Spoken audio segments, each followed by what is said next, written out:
আসসালামু আলাইকুম ভিউয়ার্স, কেমন আছেন সবাই? আশা করছি আল্লাহর রহমতে সবাই ভালো আছেন, সুস্থ আছেন। আমি আলহামদুলিল্লাহ ভালো আছি।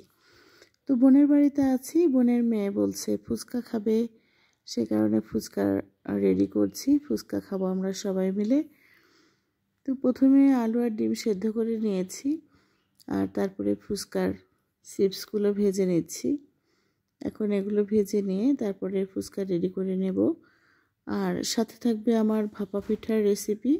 অনেকেই আমার পিঠার রেসিপি দেখতে চেয়েছেন, তো আজকে গ্রামের সহজে একবারে অল্প সময়ের ভিতরে কিভাবে ভাপা পিঠা বানানো হয় সেই রেসিপিটাও আপনাদের সাথে শেয়ার করব। আশা করছি শেষ পর্যন্ত আমার সাথেই থাকবেন। তো সব কিছু রেডি করে নিয়েছি। এখানে হচ্ছে আলুটা ভর্তা করে নিচ্ছি আমি, কাঁচামরিচ, শুকনা মরিচ আর পেঁয়াজ দিয়ে, সাথে আমি সরিষার তেলও দিয়েছি। আমি আমার মতো করে করছি, আপনারা চাইলে আপনাদের ইচ্ছা মতো আপনারা করে নিতে পারেন। আর আমরা যখন বাহিরে ফুচকা খেতে যাই তারা কিন্তু এর ভিতরে সরিষার তেল দেয় না, আমি হচ্ছে সরিষার তেলও দিয়ে দিলাম। আমার এই গ্রামীণ ভিডিওগুলো যদি আপনাদের কাছে ভালো লাগে তাহলে অবশ্যই আপনাদের কাছে আমি রিকোয়েস্ট করছি আপনারা আমার চ্যানেলটি সাবস্ক্রাইব করবেন, লাইক কমেন্ট শেয়ার করে দিবেন।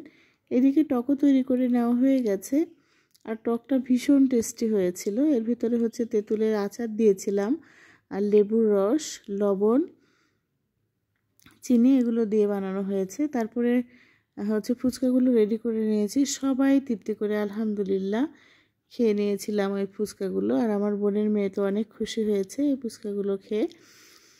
তারপরে আমার বোন হচ্ছে ভাপা পিঠা বানানোর জন্য এখানে হচ্ছে আদব চাউল অনেকক্ষণ হচ্ছে ভিজিয়ে রেখে তারপরে পরিষ্কার করে ধুয়ে নিয়েছে। আর এখানে ব্লেন্ডারে চাউলগুলো হচ্ছে এটাকে কি বলে, হচ্ছে ব্লেন্ডারে চাউলগুলো ভেঙে নিয়ে তারপরে এখানে চালনা দিয়ে হচ্ছে চেলে নেওয়া হচ্ছে।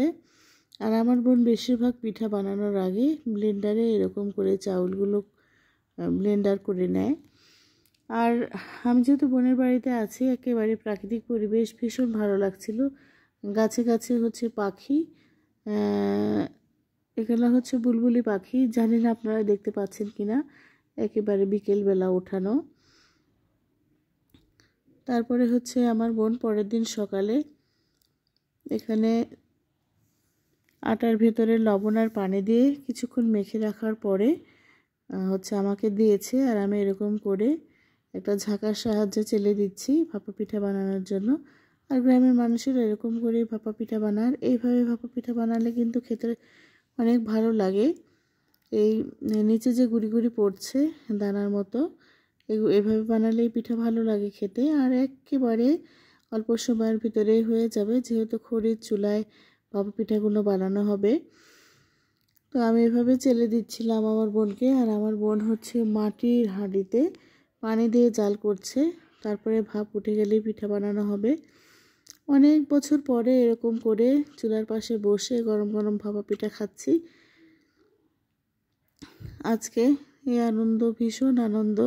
আর আমার বাচ্চারাও তো ভীষণ খুশি। তো আটাগুলো যখন চালা হয়ে গেছে তারপরে আমার বোন পিঠা বানানো শুরু করে দিয়েছে। অলরেডি আমরা পিঠা খেয়ে নিয়েছি, একেবারে টাটকা খেজুরের গুড় দিয়ে গরম গরম সকালবেলায় ভাপা পিঠা। আলহামদুলিল্লাহ অনেক তৃপ্তি করে খেলাম। আর ভাপা পিঠা বানানো অনেক সহজ। একটা মাটির খুঁড়ির ভিতরে এরকম করে গুড় দিয়ে, তারপরে হচ্ছে প্রথমে আটা দিয়ে তারপরে গুড় দিয়ে, উপরে আবার গুড় দিয়ে এরকম করে ঢেকে দিয়ে যে মাটির হাঁড়িতে হচ্ছে ভাপা পিঠা বানানো হচ্ছে। একটা পিঠা বানাতে 1 মিনিটও সময় লাগছে না, এত দ্রুত হয়ে যাচ্ছিল। আর আমরা সবাই মিলে বসে বসে খাচ্ছিলাম। অনেকগুলো পিঠা বানিয়েছে আমার বোন। আলহামদুলিল্লাহ অনেক তৃপ্তি করে আমরা খেয়েছি। তো সাথে থাকার জন্য আপনাদের অনেক অনেক ধন্যবাদ। আজ এ পর্যন্তই। আসসালামু আলাইকুম।